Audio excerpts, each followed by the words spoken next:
noise will be reduced. Yeah, thank you for that question, and thank you, Elias, for bringing up this issue of Biafra convention that is coming up in Finland, and we've have extensive discussion on that, and President Badarai as well. What we intend to do, first of all, let me make a comment on what we have in common before addressing that question. We have in common two government that has failed, failed state. There is no other way to describe this situation other than failed state. Two, we have government that are nomadic, that are practicing nomadic system. What I mean nomadic system is another word for tyranny. It's a nomadic system of government, not democratic. So there is a solution here that we are bringing to the table to bring more advanced democratic system to this both wonderful and beautiful nation, Biafra and Eritrea. That's the what we are bringing to the table. So when the state has failed, we shouldn't allow it to continue. Otherwise, the anarchy will become the norms. And we wouldn't want that particular anarchy to continue. The Nigerian side is even more dangerous than any other part of the world. There is nothing you can't see in Nigeria. Having said that, we have decided that for the past 50 years, since after Nigeria massacred our children, up to 3 million of them, there has not been any clear pathway to exit Nigeria until now. So we decided to go into more organized liberation movement that will consolidate different mechanisms, political approach, diplomatical approach, and the defense approach, which is the armed struggle approach. We didn't, carry arms in the first place. It has become necessary for us to carry arms. So what we intend to do is that we have been able to lay this particular background and structure. The formation of the Biafra government in exile has given this foundation that is needed, that was lacking for decades. So we have opened several liaison offices across the world, getting ready for the restoration of independence of Biafra after the declaration in December 2nd. So on the 29th of November, from 29th of November to 3rd of December, we are going to have the second convention of the Biafra declaration in Finland. We had the first one in 2023, October, and that where we had some adopted some kind of resolution. We had what we call the Helsinki Declaration, which is the Charter of Biafra. We had alliance, went into official alliance agreement recognition with Amazonia, and after that, after the convention, we begin to activate the strategies that we have, which is the political approach. So on the 1st of February 2024, we started the Biafra self-referendum, organized by the Biafra government in the homeland and of course in exile. But one peculiar thing about us is that we have been able to form the Biafra de facto government in the homeland and created the 40 United States of Biafra, what has never been done since after the war. We have also been able to draw the Biafra map, undisputed, with the consent of the entire ethnic nationalities making up the entire Biafra state. So the map is there, the state structure, the government institution, all have been formed in the homeland. and it is the de facto government of Biafra. So we went into this self-referendum. In the first stage, second stage, we recorded about 30 million votes. We started with the electronic voting, and then we'll see how Nigeria was interrupting the voting.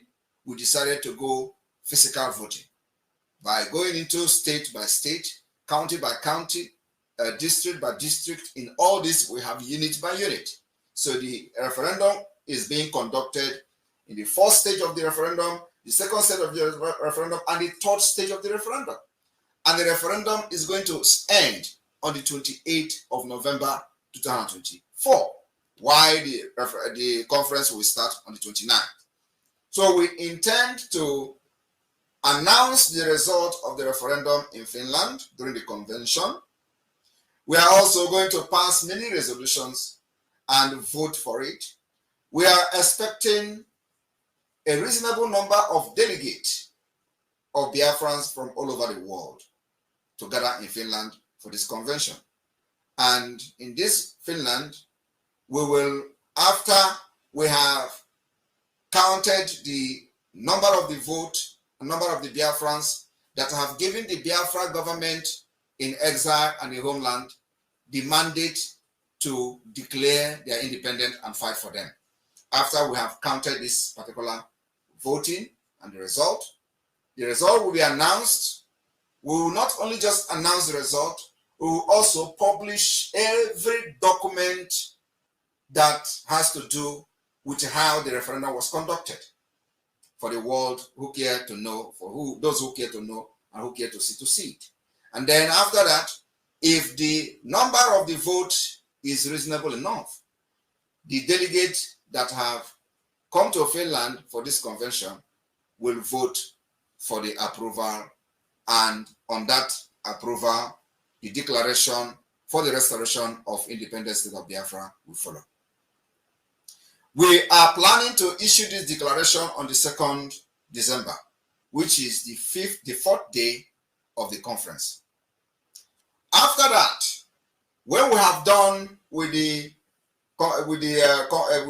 Finland convention, we will now begin to approach Nigeria, which we know it is just going to be for formality.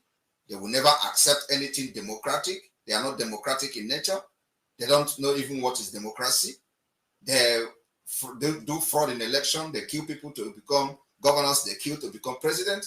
So they don't know what is a democracy. So we are now providing solution from what we have learned from the West, that indeed there are ways to conduct election without people getting killed. And you need to see the videos of the referendum voting in Biafraland, where people dress and come without nobody shouting because, of course, of the security situation and threat. We can't nobody making noise. Everybody come, make your vote, write your name, put your name down, because we have the record of everyone that voted. For the 30 million, we have the record, we have their names and everything.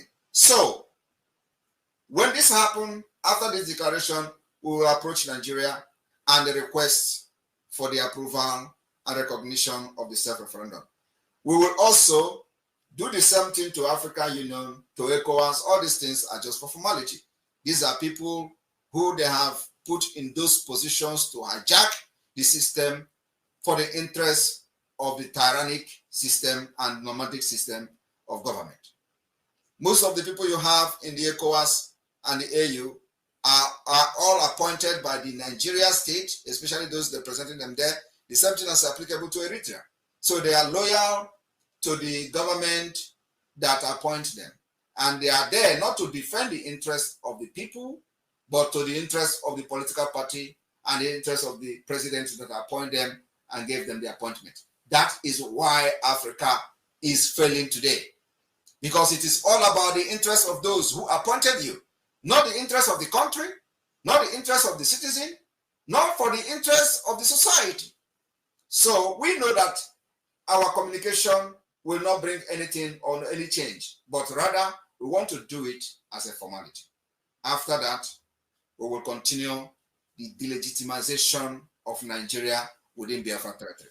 Because the only two things we want to achieve using this process is the legitimization of the Biafra government and the delegitimization of the Nigerian government. And this is going to be the beginning of the delegitimization and the beginning of the legitimization.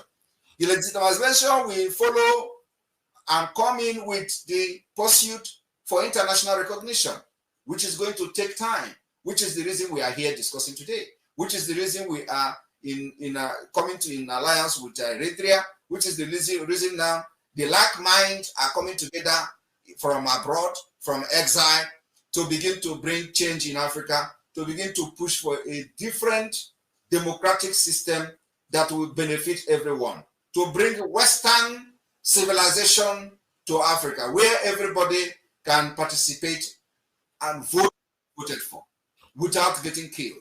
That's what the President Badran is fighting for.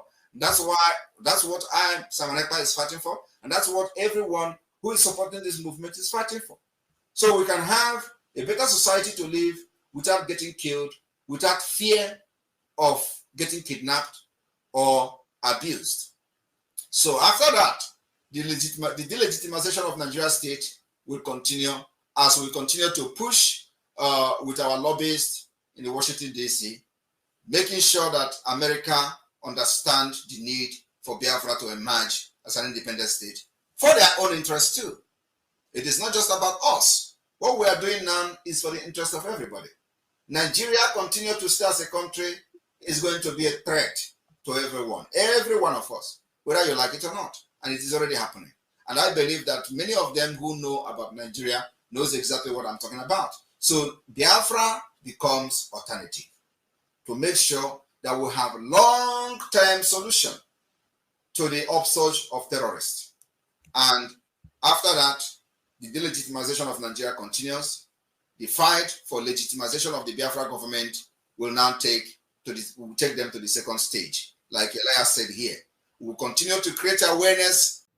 All right, wonderful people. Welcome back to this wonderful channel where we bring you back-to-back update and information as see the hot. In case it's your first time of joining us on this wonderful channel, kindly go ahead and subscribe, like, comment, share, and also remember to on your notification button so that whenever our news drop, you will be the first. We'll collect them.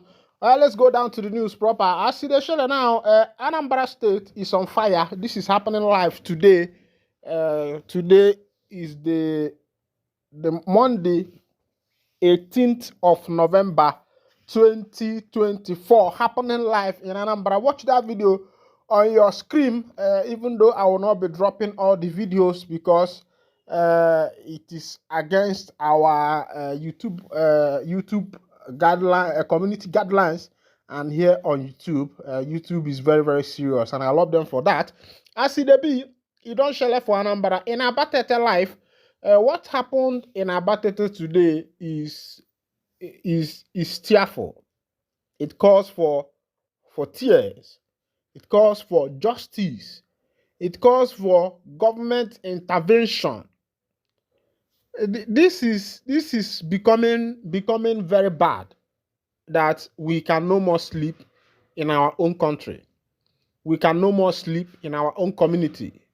Today in Abatete, unknown gunmen invaded Abatete community. If you know where they call Abatete roundabout, they invaded Abatete community. They pied the PG, the president general of the community. They pied all the security men, security entourage that usually follows the PG. They also set their cars ablaze. A lot of people lost their life. That's the people you are seeing on your screen there. A lot of people lost their life on that process. A lot of people lost their life on that process. And I'm beginning to wonder, what kind of government is this? What is actually happening? What is really going on in this nation? If the people are no more secured, if the people have no more security for themselves, if the people will be living in their own land and they are living in fear, not just in fear, this is called heavy fear. The PG of Abatete just lost his life today, even though He was taken to the hospital unconscious, as you see under your screen. But a lot of security men who were part of his entourage, many of them lost their life. And these people are not the sons of strangers. These people are the sons of Ndi Igbo, the sons of Umu Igbo, the sons of Ndi Igbo, the sons of Abatete, the sons of Anambra. They are the ones that lost their life. I think that people who are behind this thing, ndị be anyị si na onye tinyela aka enwe n'ofe kaba arụ wepụ ya tupu o mee gịnị ọwara aka mmadụ. Ọ na-asị ya bụ ndị na-etinyekwana aka enwe n'ofe na obodo a ha wepụkwana ya tupu ọwa aka mmadụ. It's becoming as if the issue of insecurity is becoming a beneficial and a lucrative business in this nation. But the Chukwuka God Almighty, will bring justice. Meanwhile, another information where they drop from my table, we say impeachment saga looms. Imo Assembly under pressure to remove Governor Hope Uzodinma. When I saw this news, I say, is it possible a man who single-handedly took over Imo State first and second time? The first tenor, Hope Uzodinma was number 4th in the election. I think Emeki Hedioha was first. Uche Nwosu was second with AA.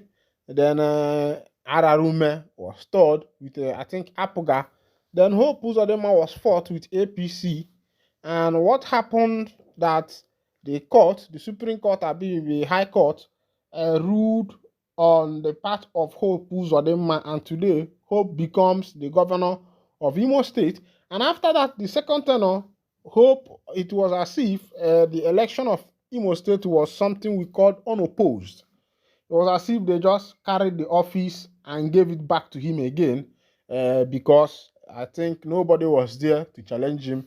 Even Emeki Hedioha, that people were expecting to do a comeback in the People's Democratic Party, Hedioha wrote a letter and said that he apologized to the members of PDP and all his supporters. According to his letter, he said that he is stepping down on the matters that concern the issue of the gubernatorial race. Meanwhile, on the information where they my table, ahead of the state protest later to hold on undisclosed date by Occupy Imo Group, members of Imo State House of Assembly is said to be under serious pressure to impeach Governor Hope Uzodinma. Ekpa Fabian, former aide to the said that the Occupy Imo Group would also submit documents of impeachment offense against Uzodinma, who they accuse of truancy. In a statement on Tuesday, Ekpa disclosed through his media handle that Imo people have angrily rejected the Hope Uzodinma, who under his shared prosperity, he served as Commissioner for Foreign Affairs. While charging the State Assembly to impeach Uzodinma, Dr. Ekpa promised that Occupy Imo Group would resist every attempt by Uzodinma to oppress Imo State. Meanwhile, some political loyalists to Uzodinma who spoke to impartial observers on condition of anonymity have expressed disappointment over what they describe as selfishness. In a separate chat with our correspondent on Thursday, they alleged that they abandoned Imo State shortly after Supreme Court verdict, which declared him winner of controversial 2023 governorship pool. An advisor in his told our correspondent that this is yet to payroll some appointees, while those who are receiving salaries are yet to be given operational vehicle and service. Meanwhile, ndị be anyị si na alụ mekata gba afọ nyabife abaza wala omenani. Of course, the government of APC have decided to take over Nigeria. A lot of elections that have been conducted recently, Edo, Ondo, and the rest of them, and even some part of the northern part who conducted their election, APC have actually taken over. And I'm still wondering what is the mission of APC in Nigeria. Is it to take over the whole 36 states? And if APC should occupy 36 states of Nigeria unopposed, I think that is to say that there is no more men in this country, because every other people in this nation, they are all women. Because if you look at the kind of politics that is being played in this nation, you find that nobody is standing for the truth. Everybody wants to respect the governor. Everybody wants to respect the president. Everybody wants to respect the commissioner. Everybody wants to respect the DPO. Nobody have the mouth again to stand and speak for his people because of what they could get from the government. Every single individual is looking for an appointment. Every single individual is looking for one thing or the other that they will achieve from the present government. That is why you see that the political party we have in this nation does not have what we call ideology. In places like America, you see political parties, the Republicans, Democrats, these people have their ideology that if you're a Republican, this is what you represent. If you're a Democrat, this is what you represent, and they have what is called a manifesto. The manifesto contains what the political party represents, and once you see them in office, once they take over power, you see them acting according to their manifesto. But the kind of politics we have seen so far, should I say in Africa in general and mostly in Nigeria, is one to write nothing home about, because the people, the governmental machineries are just gullible. And sometimes you wouldn't blame it on these people, because the people who are in power, they use their power to intimidate everybody. If you go to the low court, Nigeria is becoming worse as the day goes by. It's becoming worse, because in this country, you find out that even the law court, the judiciary can be bought, the legislature can be bought, the executive can be bought. It was in this country that everybody, eyes open, they robbed off the presidential election. Yakubu was there, a lot of people complained, and the rest of them still, nothing happened.